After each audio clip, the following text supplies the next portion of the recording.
ಪ್ರತಾಪ್ ಸಿಂಹ ಸಹೋದರನ ವಿರುದ್ಧ ಮರಗಳ್ಳತನ ಕೇಸ್ ದಾಖಲಾಗಿದೆ. ಸಹೋದರನ ಬಂಧನಕ್ಕೆ ಸಂಸದ ಪ್ರತಾಪ್ ಸಿಂಹ ಅವರು ಆಕ್ಷೇಪ ವ್ಯಕ್ತಪಡಿಸಿದ್ದಾರೆ.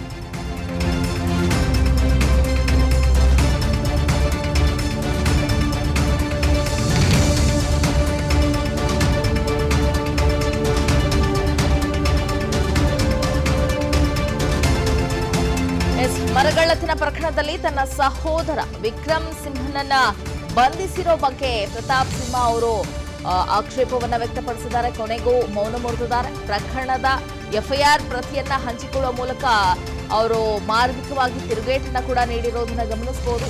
ಸಾಮಾಜಿಕ ಜಾಲತಾಣ ಎಕ್ಸ್ ನಲ್ಲಿ ಅವರು ಪೋಸ್ಟ್ ಅನ್ನ ಕೂಡ ಮಾಡ್ಕೊಂಡಿದ್ದಾರೆ. ಆ ಮೂಲಕ ಕಾಂಗ್ರೆಸ್ಗೂ ಕೂಡ ಅವರು ತೆವಿಯುವಂತ ಕೆಲಸವನ್ನ ಮಾಡಿದ್ದಾರೆ. ಮರಗಳ್ಳತನ ಪ್ರಕರಣದಲ್ಲಿ ಸಂಸದ ಪ್ರತಾಪ್ ಸಿಂಹ ಅವರ ಸಹೋದರ ವಿಕ್ರಮ್ ಸಿಂಹ ಅವರನ್ನ ಅರಣ್ಯಾಧಿಕಾರಿಗಳು ಬಂಧಿಸಿದ್ದಾರೆ.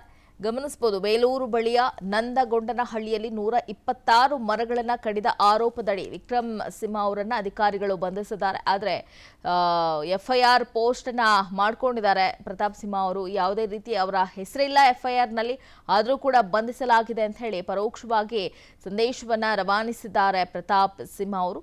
ಬೇಲೂರು ಬಳಿಯ ನಂದಗೊಂಡನಹಳ್ಳಿಯಲ್ಲಿ ಸುಮಾರು 126 ಮರಗಳನ್ನು ಕಡಿದ ಆರೋಪದ ಹಿನ್ನೆಲೆಯಲ್ಲಿ ವಿಕ್ರಮ್ ಸಿಂಹ ಅವರನ್ನ ಅಧಿಕಾರಿಗಳು ಅರೆಸ್ಟ್ ಮಾಡಿದ್ರು. ಬೇಲೂರು ತಾಲೂಕಿನಲ್ಲಿ ನಡೆದಿರುವಂತಹ ಘಟನೆ ಇದು.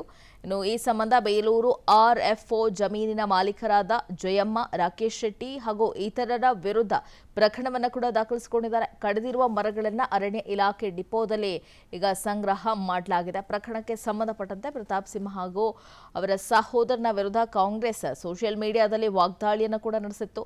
ಅಣ್ಣ ಪ್ರತಾಪ್ ಸಿಂಹ ನಾಡಕಳ್ಳ ಆದ್ರೆ ತಮ್ಮ ವಿಕ್ರಮ್ ಸಿಂಹ ಕಾಡುಗಳ್ಳ ಅಂತ ಕಾಂಗ್ರೆಸ್ ಕೂಡ ಲೇವಡಿಯನ್ನ ಮಾಡಿತ್ತು. ಈಗ ಎಫ್ಐಆರ್ ಪ್ರತಿಯನ್ನ ಶೇರ್ ಮಾಡೋ ಮೂಲಕ, ಅಂದ್ರೆ ಸಾಮಾಜಿಕ ಜಾಲತಾಣ ಎಕ್ಸ್ ನಲ್ಲಿ ಪೋಸ್ಟ್ ಮಾಡೋ ಮೂಲಕ ಎಫ್ಐಆರ್ ಪ್ರತಿಯಲ್ಲಿ ವಿಕ್ರಮ್ ಸಿಂಹ ಅವರ ಹೆಸರೇ ಇಲ್ಲ, ಆದ್ರೂ ಕೂಡ ಅವರನ್ನ ಅರೆಸ್ಟ್ ಮಾಡಲಾಗಿದೆ ಅಂತ ಹೇಳಿ ಕಾಂಗ್ರೆಸ್ಗೆ ತೆವಿಯುವಂತ ಕೆಲಸವನ್ನ ಸಂಸದ ಪ್ರತಾಪ್ ಸಿಂಹ ಮಾಡಿದ್ದಾರೆ. ಅನುಕ್ಷಣದ ಸುದ್ದಿಗಳಿಗಾಗಿ ವಿಸ್ತಾರ ನ್ಯೂಸ್ ಯೂಟ್ಯೂಬ್ ಚಾನೆಲ್ ಸಬ್ಸ್ಕ್ರೈಬ್ ಮಾಡಿ. ಹೊಸ ಸುದ್ದಿಗಳ ನೋಟಿಫಿಕೇಶನ್ಗಾಗಿ ಬೆಲ್ ಐಕಾನ್ ಕ್ಲಿಕ್ ಮಾಡಿ. ಲೇಟೆಸ್ಟ್ ಅಪ್ಡೇಟ್ಸ್ಗಾಗಿ www.vistaranews.com ವೆಬ್ಸೈಟ್ಗೆ ವಿಸಿಟ್ ಮಾಡಿ.